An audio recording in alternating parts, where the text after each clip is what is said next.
everyone, I'm Rachel here with Ari, and we're your hosts for the Merry Writer podcast.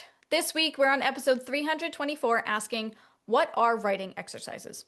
Before we start, don't forget to visit and follow our coffee page where you can access lots of goodies for free. And if you're in a position to support us, you can become a Merry Writer for $2 a month and get access to exclusive content. Everything earned on coffee goes into keeping the show going, and we appreciate any support. So if you've been writing for a long time or have even listened to the podcast for a hot minute, you may be rolling your eyes because who doesn't know what a writing exercise is? We all know what writing prompts are and most likely use them often enough, but writing exercises are technically different. Prompts and exercises are terms that are used interchangeably, which is fine. They pretty much are the same, more or less. But writing exercises are a more narrowed and focused writing prompt. And by that, I mean writing exercises are a structured writing prompt that focus on a specific element of writing to help improve your skills. Prompts allow you to free write, while exercises are supposed to be more challenging. In other words, a writing prompt is meant to help you overcome writer's block, while a writing exercise is meant to help you hone your writing skills. But of course, a prompt can also help hone your skills, as an exercise can obviously help you overcome writer's block. So see, interchangeably, but slightly different. So some examples of writing exercises. For example, you can write a story using only dialogue, which helps you practice your dialogue and dialogue tags. Or you can write a story using only descriptive narrative and absolutely no dialogue. And that would help you with sensory writing and also maybe figuring out your setting and just world building in general. And to help with your character development, you can rewrite a scene or chapter from your novel in a different character's POV, or you can take a protagonist or any other character from your novel and write a separate short story with them. I do like writing exercises, and I have to admit, I love it when you can just I'm just going to do dialogue because I write a lot of description, and sometimes it's nice to have that freeingness of just being I'm just going to write dialogue and not think about description, I'll put it in later.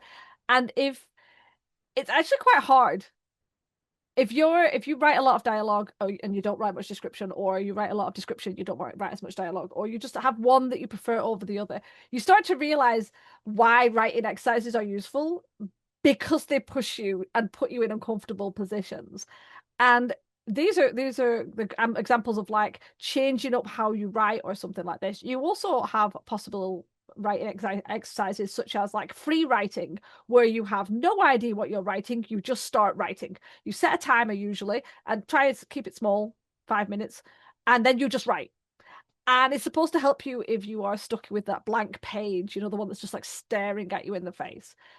And usually it starts off with things like, I don't know what to write. There is nothing in my brain. I can't think of anything to write, over and over again until something clicks. You could also do something where you're creating limitations, where it's right, you are not allowed to use any sites when you're writing, or you're not allowed to use adjectives, or if trying something completely different. Like if you're a fiction writer, trying something like poetry and being you can only write 6 lines. You can only write 3 words per line. Because I think the whole point of exercises is to stretch and do different, force that extra creative muscle a little bit more. So having limitations can be really fun and hateful. I hate it, but it can actually be a little bit fun when you're doing something like write without pronouns, write with only said. And I don't get me wrong, I know I'm going to get crucified in the comments going, you don't need anything but said. Yes, that's fine. You don't. Said is it's one of those words that slides away and you don't see it. To some people, I see it a lot. But if you write and you do use said and you use other words as well, being forced to only use said is painful. Or here's another one: write without using said. Everything but said. One writing exercise I used to like doing was taking my protagonist from one novel and putting them in another novel. So this works if you have other novels on the go. And I'm talking I'm not taking a fantasy story character and putting them in another fantasy story character. I'm pulling this character out of my fantasy and putting them in my urban fantasy. So now they're in the middle of New York. What are they doing? And that because that makes it an interesting thing because obviously the way you write becomes different, the way the character reacts becomes different, or even just like modernizing them and things like that. So yeah, it's an interesting thing to try. I have to admit, I do prefer prompts more than X. Do you know, I don't know about you, but I hate using the word prompt now because as soon as I say the word prompt, I think of AI. But we're talking about prompts, just like you know, your character walks into a room, what do they see? And then you write. But whenever I hear the word prompt, the first thing I think is AI. We're not talking about that. I do actually prefer prompts over the kind of like the harder exercises, but that's because I can be lazy at times and I get stuck in certain exercises. Um, but I think it's one of those things where even if you don't like it, you should try it because it's good for your writing journey, and it's good for. It's like when we say you should read horror or you should read romance, even if you're not a horror or romance lover, because it's useful for whatever book you're writing. There's going to be moments where you need something like that, and it's the same with these exercises. Even if it's something you're not usually into, I think just trying it, you might find that you actually really love it. Or you might even get some extra short stories that you'd never thought of, and then you can share them. Yeah, well, even like with the character development types of exercises and stuff, as I already said, take your novel protagonist and put them in another novel that you're writing. Or you can just write their origin story. What happened? Like basically write the prequel, but a short story. Don't like give yourself a whole nother novel project. I mean, you could if you wanted to, but you could just take a side character and write their origin story, or write what they go through on a daily basis when they're not hanging out with the protagonist.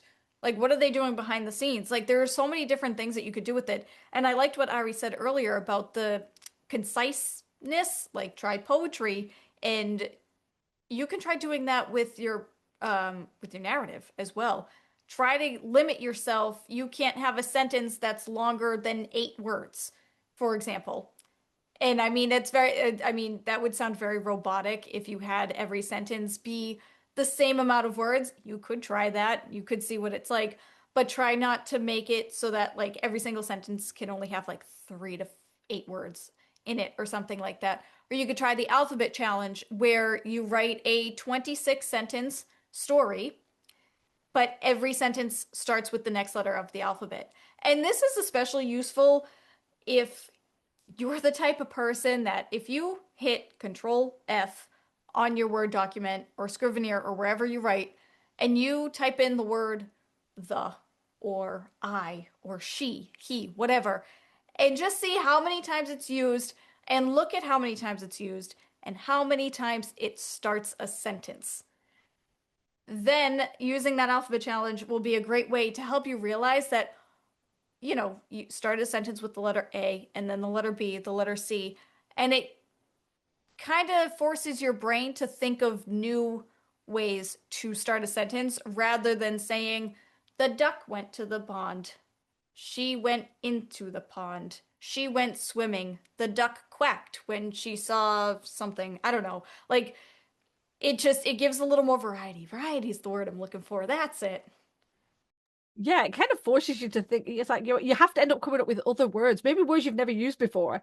Because when you were saying that, like the this, she said, blah blah, it's like, yeah, the number of times I've read mine and I'm like, oh, I've said the on every sentence for the past like 8 sentences. Need to change that. It's not good.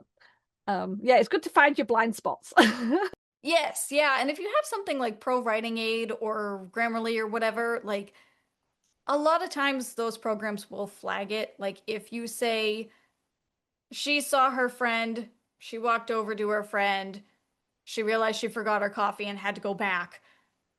Like it'll underline she and say you use the same word to start a sentence 3 sentences in a row. And it'll flag that. And that's kind of where I get it in my head. I try not to do that because it sounds monotonous and repetitive and robotic.